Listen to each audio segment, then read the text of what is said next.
A lot of the issues with having your hair relax are the lyes or no lyes and the chemicals. Does the texturizer,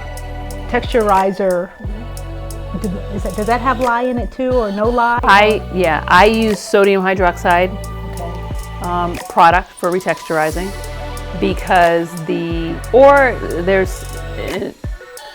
that's likely the product that I'm going to use just because it's effective and winds up with a clean finish and not having any other deposit in the hair. There are other options, but there is another option that's a good one, but the only reason why that would be the case is if there was a likelihood of you experiencing irritation. And when I process, I don't get product on the skin. Right? Yeah. So then which it was never designed to go on the skin. It's just that those rules got blown out of the water and that wasn't, that wasn't part of what happened. Yeah.